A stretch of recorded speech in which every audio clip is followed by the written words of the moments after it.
Section 1. Good evening, King's Restaurant. Good evening. I'm ringing about the job I understand you have vacant. Oh, yes. I'd like to find out a few more details, if I may. Yes, of course. Can I take your name? It's Peter Chin. OK, Peter. Well, if you want to ask about the job, and then if we're both still interested, we could arrange for you to come for an interview. Great, thanks. I'm afraid I missed the advert for the job, but heard about it from a friend. That's no problem at all. What would you like to know? Well, what sort of work is it? Washing up? It's answering the phone.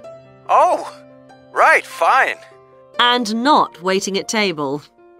That'd be good. And how many nights a week would it be? Well, we're really only busy at the weekend. So 2 nights? 3, actually, so it would work out at 12 hours a week. That'd be fine. It wouldn't interfere with my studies. Are you at the university? Yes, first-year physics student. Oh, right.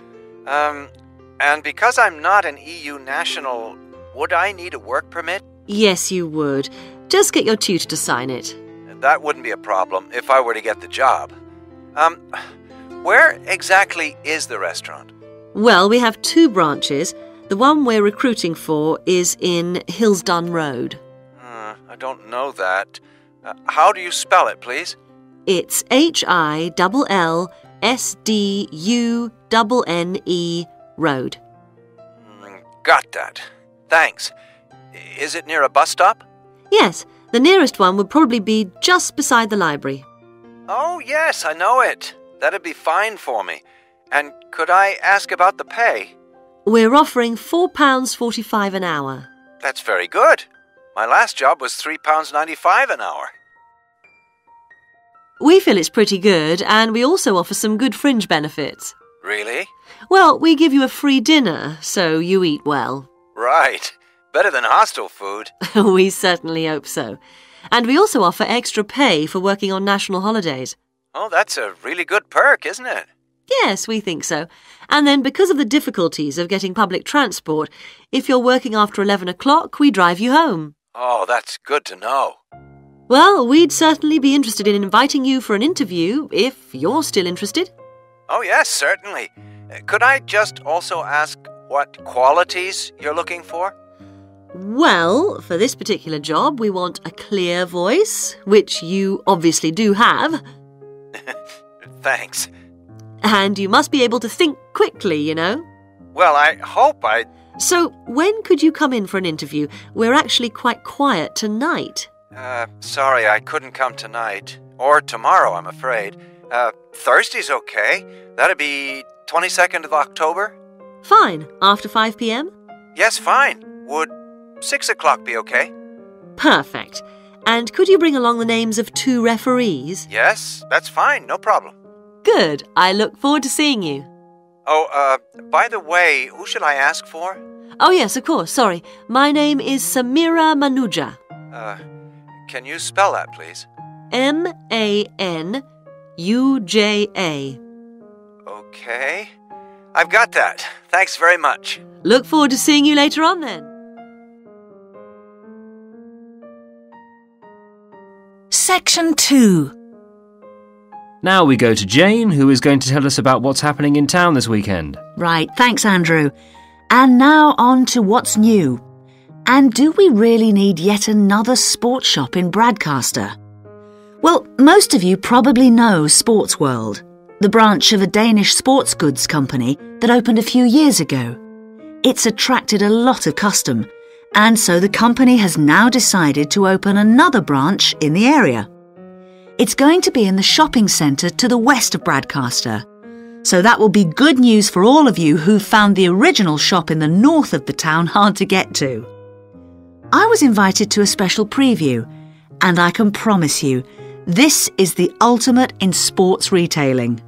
The whole place has been given a new minimalist look with the company's signature colours of black and red. The first 3 floors have a huge range of sports clothing as well as equipment.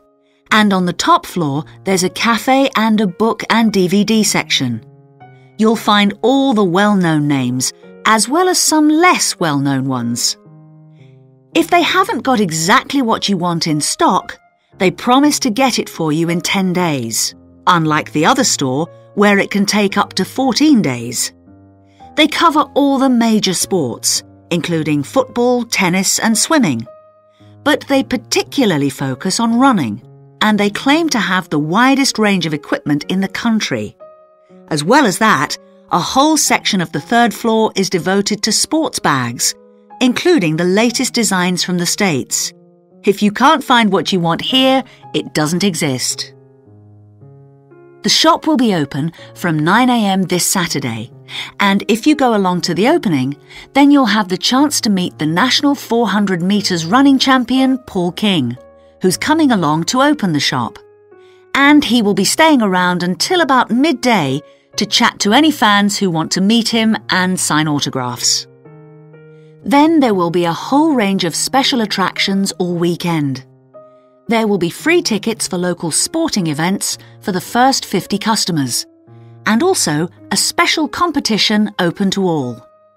Just answer 15 out of 20 sports questions correctly to win a signed copy of Paul King's DVD, Spring Tips, while the first person to get all the questions correct gets a year's free membership of the Broadcaster Gym.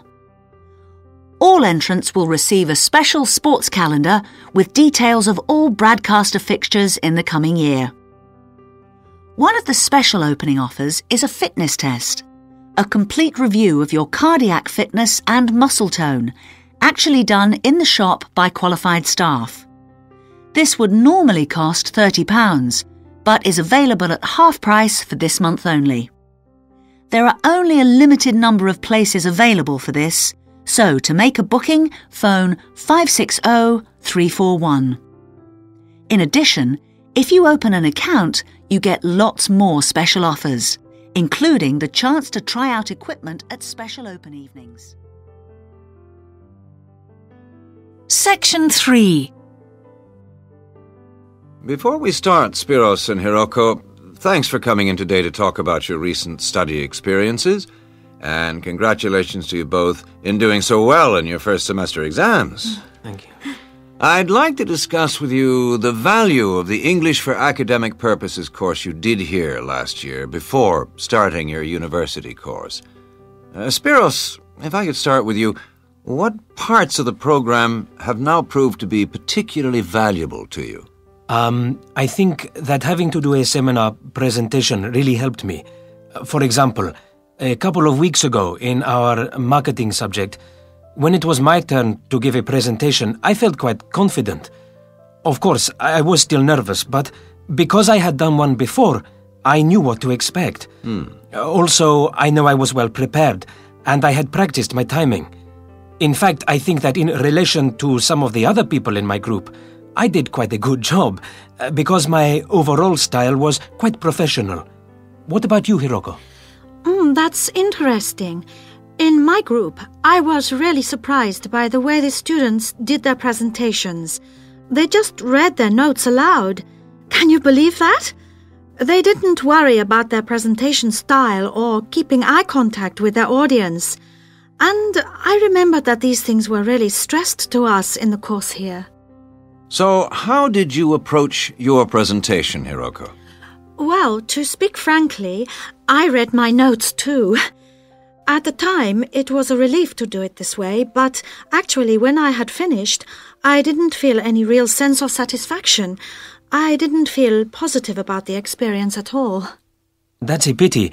You know, although I was pleased with my presentation, I am not so pleased with my actual performance right now in the tutorials. During the whole semester, I've not said anything in our tutorial discussions. Not a word. Really, Spiros? Why's that? Do the other students talk too much? It's partly that, but it's mostly because I have had no confidence to speak out. Their style of speaking is so different. It's not the style we were used to during the course. They use so many colloquialisms. They're not very polite, and sometimes there seems to be no order in their discussion. Also, they are very familiar with each other, so because they know each other's habits, they can let each other into the discussion. You're right, Spiros. I've experienced that too. For most of this semester, I've said absolutely nothing in tutorials. But recently, I've been trying to speak up more, and I just jump in, and I've noticed an interesting thing. I've noticed that if they thought my point was interesting or new, then the next time they actually asked for my opinion. And then it was much easier for me to be part of the discussion. Oh, that's great, Hiroko. I hope that happens for me next semester. I'll have to work hard to find some interesting points. What helped you to find these ideas? I think that one thing that helped me with this was the reading. I've had to do so much reading this semester just to help me make sense of the lectures. At first, I couldn't understand what the lectures were talking about, so I had to turn to the books and journals. Every night I read for hours, using the lists of references that were given, and I made pages of notes. At breakfast, I read and read my notes again. This habit has helped me to follow the ideas in the lectures, and it's also given me some ideas to use in the tutorials. But I did so much reading anyway. I don't think there's any time left over for anything extra. My reading speed is still quite slow, though I'm much better at dealing with vocabulary than I used to be. What else do you think we could add to the course program to help with this reading problem? There's not really anything because it's my problem. I remember we were given long articles to read. We didn't like that, but now I realize that reading those long articles was good preparation for the things I need to read now. Also, in class, we regularly had speed reading tasks to do, and we kept a record of our reading speed, so the teachers were encouraging us to work on that. That's true, Spiros, but what we read could have been different. Sometimes in the English class, I felt frustrated when I had to read articles about the environment or health or education, because I wanted to concentrate on my own field, but we didn't read anything about engineering. So I think I wasted some time learning vocabulary I didn't need. But surely the strategies you were taught for dealing with that vocabulary were helpful? Yes, but psychologically speaking, I would have felt much better working on reading from my own field. What do you think, Spiros? Oh, I agree. That would have helped my confidence too, and I would have been more motivated. It was good, though, that we could work on our own topics when we wrote the research assignments. Okay, let's move on to writing now. Section 4. Good afternoon, everyone. Well, with some of you about to go out on field work, it's timely that in this afternoon's session I'll be sharing some ideas about the reasons why groups of whales and dolphins sometimes swim ashore from the sea right onto the beach and, most often, die in what are known as mass strandings. Unfortunately, this type of event is a frequent occurrence in some of the locations that you'll be travelling to, where sometimes the tide goes out suddenly, confusing the animals. However, there are many other theories about the causes of mass strandings.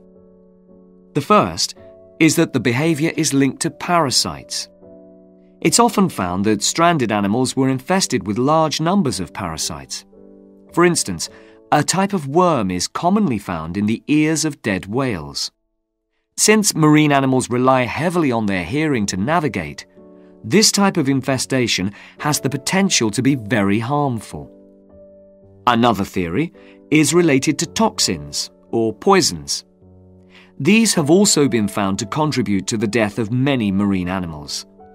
Many toxins, as I'm sure you're aware, originate from plants or animals. The whale ingests these toxins in its normal feeding behaviour, but whether these poisons directly or indirectly lead to stranding and death seems to depend upon the toxin involved. In 1988, for example, 14 humpback whales examined after stranding along the beaches of Cape Cod were found to have been poisoned after eating tuna that contained saxitoxin, the same toxin that can be fatal in humans. Alternatively, it has also been suggested that some animals strand accidentally by following their prey ashore in the confusion of the chase. In 1995, David Thurston monitored pilot whales that beached after following squid ashore. However, this idea does not seem to hold true for the majority of mass strandings because examination of the animal's stomach contents revealed that most had not been feeding as they stranded. There are also some new theories which link strandings to humans. A growing concern is that loud noises in the ocean cause strandings. Noises such as those caused by military exercises are of particular concern and have been pinpointed as the cause of some strandings of late. One of these, a mass stranding of whales in 2000 in the Bahamas, coincided closely with experiments using a new submarine detection system. There were several factors that made this stranding stand out as different from previous strandings. This led researchers to look for a new cause. For one, all the stranded animals were healthy. In addition, the animals were spread out along 38 kilometres of coast, whereas it's more common for the animals to be found in a group when mass strandings occur. A final theory is related to group behaviour and suggests that sea mammals cannot distinguish between sick and healthy leaders and will follow sick leaders, even to an inevitable death. This is a particularly interesting theory, since the whales that are thought to be most social, the toothed whales, are the group that strand the most frequently. The theory is also supported by evidence from a dolphin stranding in 1994. Examination of the dead animals revealed that, apart from the leader, all the others had been healthy at the time of their death. Without one consistent theory, however, it is very hard for us to do anything about this phenomenon except to assist animals where and when we can. Stranding networks have been established around the world to aid in rescuing animals and collecting samples from those that could not be helped. I recommend John Connor's Marine Mammals Ashore as an excellent starting point if you're interested in finding out more about these networks or establishing one yourself.